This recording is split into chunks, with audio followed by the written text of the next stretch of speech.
سلام و درود خدمت همراهان عزیز و صرفال. چطورین بچه ها؟ خوبین؟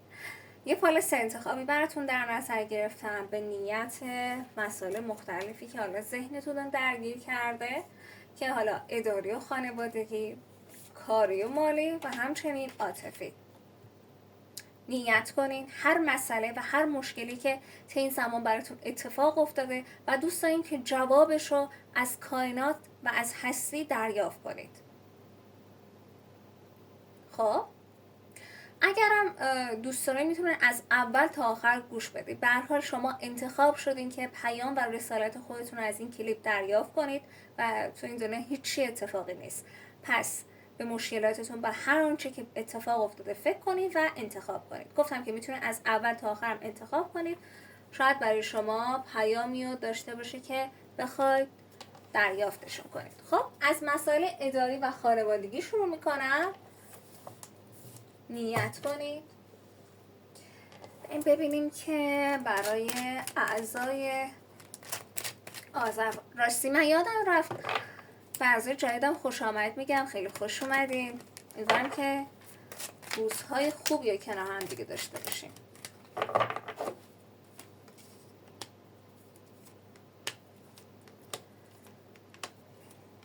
حالا من کارتا رو از قبل بر زدم، خب ولی جلو چشم شما هم چند بار بر زدم که خودتونم ببینید. نگاه کردم ببینم ثبته یا نه. قد مشکلات اینترنت و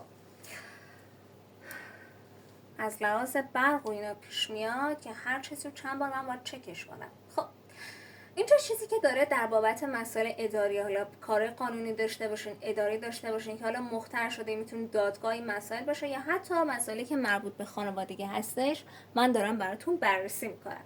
اینجا چیزی که داره بهتون نشون میده مسائل دادگاهی هستش. در ابتدا چیزی که من دارم دریافت میکنم، اگر کار اداری و قانونی دارین، همچنین مخصوصا کارهای قانونی، میگه خیلی این روزها پشیمان شدین، حالا وکیلتون اونطوری که باید کارها رو پیگیری نمیکنه یا سنگ جلوی راهتون میفته. به هر حال مسائلی که حالا به گوشتون رسیده و دارین میبینید خیلی ناامیدتون کرده، خیلی ناراحتتون کرده و حتی دارین فکر میکنه که به یک نفر که از لحاظ جایگاه کاری قانونی و همچنین یک خورده سال خورده تره، سن و سال تره، ازش کمک بگیرید. خب و اینجا چیزی که داره به من نشون میده، میگه درسته که این کارها داره با تأخیر جلو میره، ولی اگر کار ثبت اسناد دارین، کارهای اداری دارین، شاید ناامید بشین ولی در ادامه براتون عالی افتاده و به اون نیتی که میخواین، به اون خواسته که میخواین میرسین و اینطور ازش یاد میکنین که من شانس آوردم. مخصوصا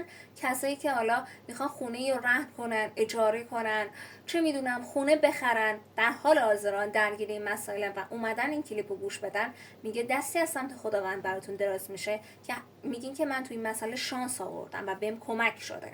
خب اینجا داره اشاره میکنه که شخصی که صاحب مقامه، میتونه شخص نظامی باشه، شخصی باشه که حالا توی زندان مشغوله، به هر حال از این شخص یک سری پیام ها دریافت میکنه که میتونه کارتون رو یک جورایی براتون باز کنه، مثلا متوجه اشکال کارتون بشین.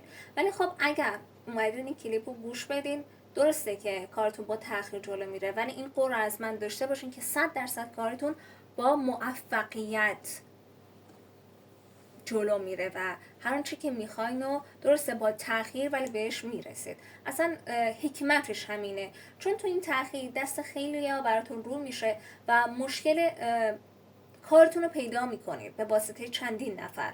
خب من حالا این پارت داره در مورد مسائل خانوادگی اشاره میکنه. میگه که تو اون 4 دیواری که قرار دارین، تو اون خونه‌ای که قرار دارین، یک مدت انگار جر و بحث زیادی اتفاق افتاده، یک سری حقایق رو شده، یک سری سر ناسازگاری ها و احساس میکنین کسی هستش این وسط که داره سنگ میندازه جلوی راهتون و باعث سردی، باعث جر و بحث در خونه و خانواده‌تون شده. خب و اینجا داره نشون میده متوجه شخصی میشین، بیشترم انرژی یک خانم رو داره نشون میده که در مسائل خونه و خانواده شخصی هستش که فریبکاره، شخصی هستش که دنبال اینه که جر و بحث درست کنه، تفرقه بندازه و دست این شخص رو میشه. میگه که اجازه بده این جر و بحثا، این مسائل اتفاق بیفته، چرا که قراره به نفع شما جلو بره. این چیزی که داره به من اشاره میکنه مسائلی هستش که حالا خیلی وابستگی بهش دارین. احتمالاً یک سریتون بخواین مهاجرت کنین، رویا و جابجایی و حتی مسافرت، به هر حال جابجایی رو داره به من نشون میده. البته میتونه خونه‌تون هم باشه، حالا خرید و فروش خونه‌ای باشه که حالا جابجایی بخواین انجام بدین. ولی اگر مسائلی هستش که مربوط میشه به مهاجرت، مربوط میشه به جابجایی، میگه که وابستگی شما نسبت به خانواده‌تون رو داره نشون میده و حتی گاهی میگه که من از این تصمیمم، از این هدفم یک جورایی کنار بره. این هدفم میدونی کنار بره یک جورایی مثلا فاصله بگیرم از این هدفم و بیخیالش بشم و اونم به خاطر مسائلی هستش که وابستگی داره. ولی اینجا داره میگه که اگر قصد مهاجرت و جابجایی دارین، فوق العاده براتون عالی افتاده، بهترین کارت لنورماند، بهترین کارتش و پشیمون میشین اگر بخواید به خاطر وابستگی که حالا مربوط به خانواده است از این تصمیم صرف نظر کنید. در ادامه فوق العاده براتون عالیه و حتی اگر قصد مسافرت دارین، اینجا میگه که با یک آقایی که حالا میتونه کارهای شناسنامه‌ایتون باشه، نامه‌ای بخواید بهش بدین، اخبار بهش بدین، به هر حال تو این سفر نقشی داره، حتما باشه یک سری صحبت‌ها داشته باشین، یک سری هماهنگی‌ها که مبادا تأخیری توی کارتون بیاد، مثلا پاسپورتتون رو یادتون بره، شناسنامه‌تون رو یادتون بره. پس اینجا در بابت مسئله کاری و قانونی درسته با تأخیر جلو میره، ولی این تأخیر شک نکنید خب به نفع شماست، چرا که قرار دست یک سری افراد رو بشه براتون. این مسئله که حالا مربوط به کاری و خانوادگی بود و البته بگم حالا دوستانی که دارن این پارت رو گوش میدن قرار در آخر یه پیام فرشتگانم براتون بگیرم.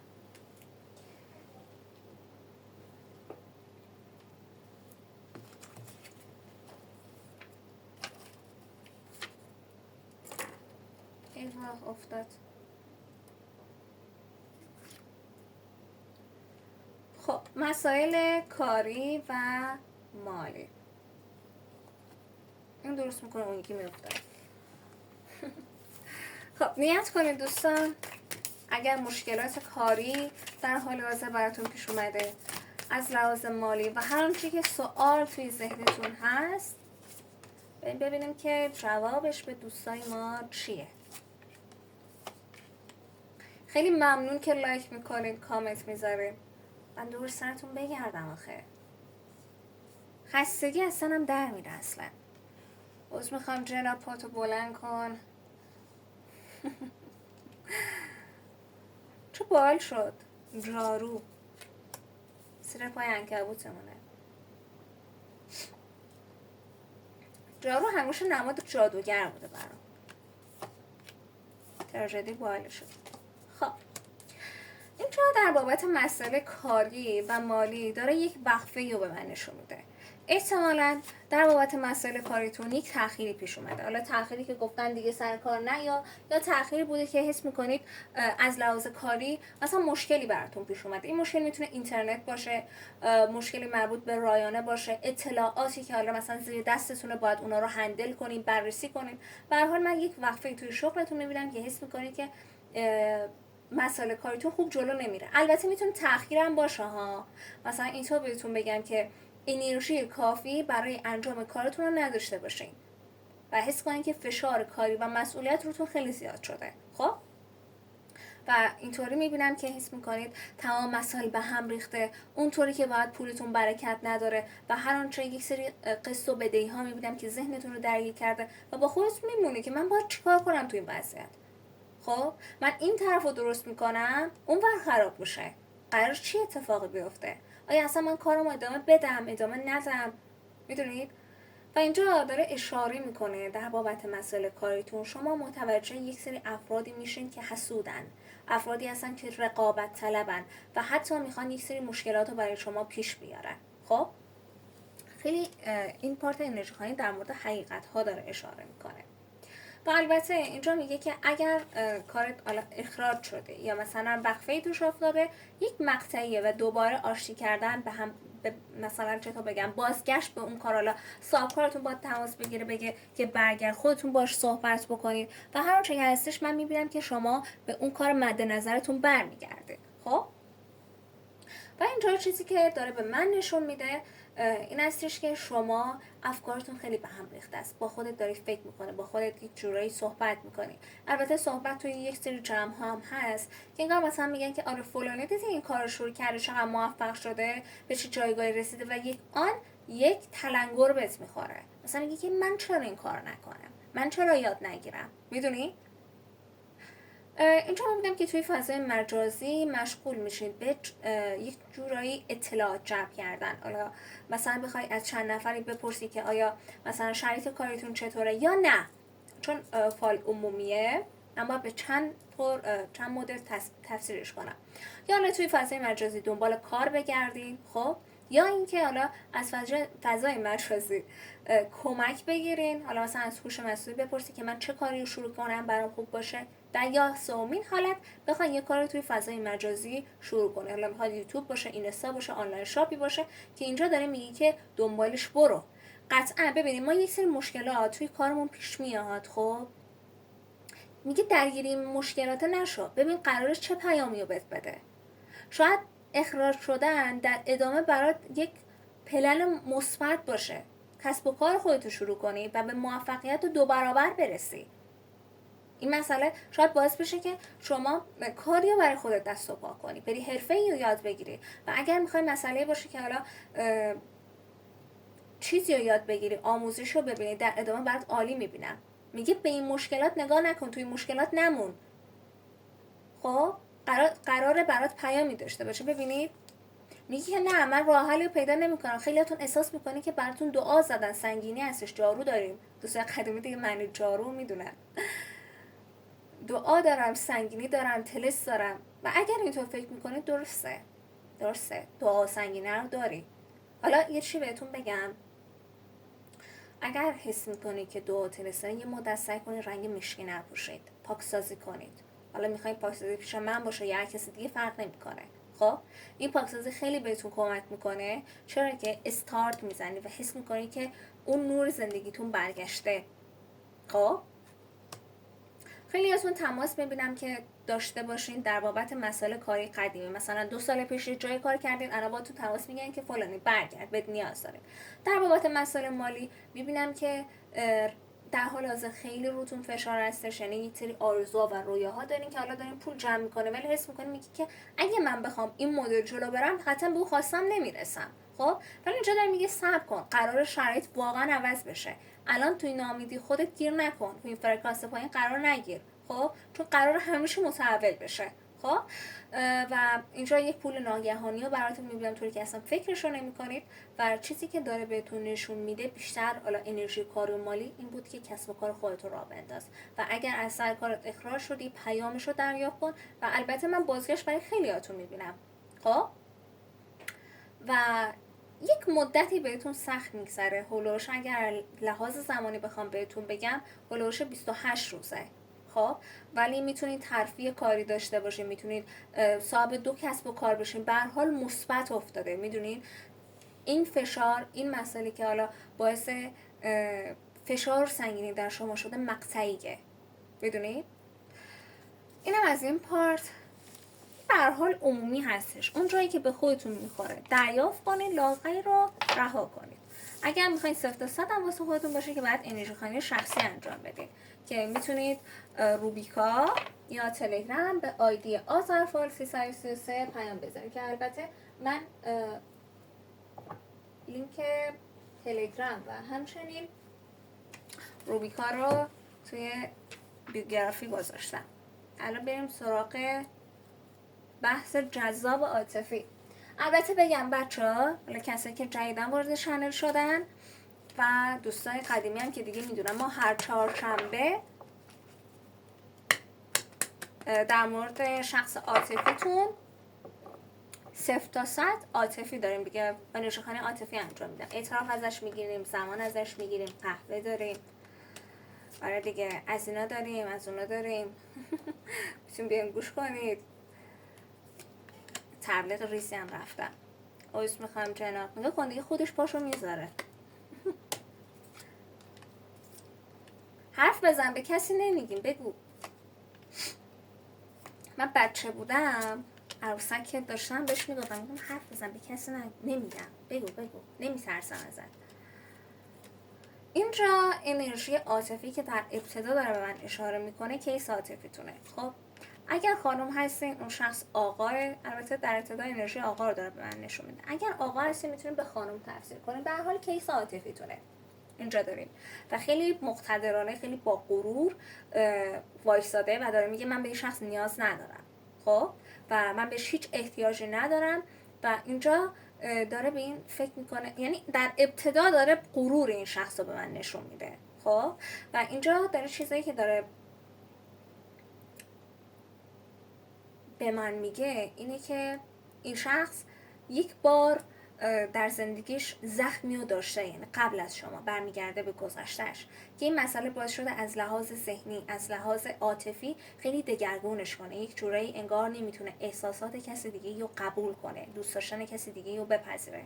ولی اینجا داره میگه که انقدر که شما به این شخص مهر و عاطفه، عشق و علاقه نشون دادین که یک جورایی بعد از فاصله گرفتن از شما و یا حتی سرد شدن شما فهمیده که شما یک شخص رویایی بودین براش. خب و اینجا حالا یک سریاتون میبینم که خیانت اتفاق افتاده، نگاه کنید، یک سریاتون میبینم که جابجایی داشته این شخص، مثلا از این شهر رفته، بینتون فاصله افتاده. یک سریاتون ببینید انرژی های مختلفو من دارم اینجا، این نیست که مثلا بخوام به یک شکل تفسیر کنم. یک سریاتون میبینم که جرابتی داشتین و جفتتون به هم دیگه پشت کردین و به هر حال اینجا هم شخصی دارم که خودش پشت کرده. میدونی چیزی هستش که ولی شما هنوز که هنوزه توی فکر این شخص هستی. ببینید تصویر اون شخص رو، حالا چت شما با اون شخص باشه، عکساش باشه، به هر حال خاطراتش باشه، میبینم که مرور میکنید، نگاهتون به این شخصه و منتظرین که کی این شخص به سمتتون برمیگرده. خیلیاتون واقعا دل شکسته ای، مثلا میگین که اگه این شخص برگشت بهش فرصت بدم. چرا؟ چون میبینم که این شخص یک جورایی خودخواهانه از شما خواست که اونو ترک کنید و الان که ترکش کردین، الان که فاصله گرفتین، الان که یک جورایی دل سرد شدین، این شخص به فکر شماست و این شخص هم 100% به سمت شما میاد برای اینکه از دلتون دریا. ببینید گل گرفته، اگه گل نگرفته ردش کنید. ولی برمیگرده سمتتون، اینو خیالتون راحت باشه. بازگشت رو من دارم میبینم و ببینید گلاش پرپر شده. داره چکتون میکنه. حالا اگر خونتون رو بلده، اگر محل کارتون رو بلده، یا حتی یک شماره تلفن از شما داشته باشه، چکتون میکنه از لحاظ فضای مجازی. میدونید زیر نظرش هستید و اینجا شما میبینم که یک مدتی حالتون بد بوده ولی به اون قدرت خودتون برمیگردین. خب و متوجه میشین که این شخص چکتون میکنه. یعنی اگر بازگشت داشته باشین، دیدار داشته باشین، بهت میگه مثلا فلان روز کجا اونجا بودی، این کار کردی، چرا؟ خودت هم تعجب میکنی، میگه اینقدر پیگیر من بوده من نمیدونستم. بله، چرا پیگیر نباشه؟ چرا پیگیر نباشه؟ آره دیگه. ولی بهتون به شدت فکر میکنه اما خودشو مغرور نشون میده. یعنی بالاخره که برمیگردی، بالاخره که برمیگرده. حالا غرور تو حفظ کن، نریم بهش پیام بدین، خودش برمیگرده. این قولو بهتون میدم. ببینید یه سرتون هم برگشت داره ولی در رو به سمتش میبندین، میگه نه یا تو نیستیم خونه. خب بریم در آخر یه پیام فرشته ها، در واقع پری های دریایی براتون بگیرم. اون سمت بیارمش. من دیگه خیلی راحت شدم باهاتون. خب نیت کنید.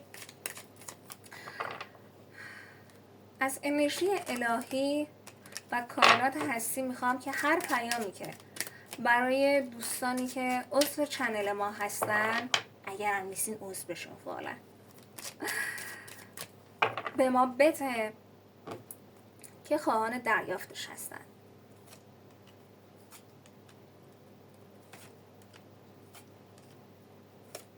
خب یکی دیگه هم میکشم. اینجا داره بهتون میگه که تمام گزینه‌های خودتو کاوش کن. زمان بررسی گزینه‌های دیگر فرا رسیده و زمان خوبی برای تغییر است. احتمالاً خیلیاتون یک سری مسائل حالا برمیگرده به حتی عاطفی، کاری، مالی، خانوادگی، یک سری ایده، یک سری کارها، یک سری افراد توی ذهنتون باشه و میگه گزینه‌های دیگر رو بررسی کن. خب رویاهای شما به واقعیت تبدیل میشه. تسلیم نشو، معجزه در حال وقوعه. قلب شفابخش، شما یه توانایی شفابخش قوی دارید. ادامه بدید. خونه و محل کار خودتو از شلوغی پاک کن و جریان هر کاری که انجام میدی هماهنگ بشه. و شما کمک خواسته، پس ذهن خودتو پاک کن و اجازه بده کائنات به شما کمک کنه. از کائنات کمک بپذیر. عزیزان، انرژی خواهیتون کامل شد. بهترین رو براتون آرزو میکنم. حمایت تو یادتون نره، چون این روزا واقعا چنل نیاز به حمایت داره.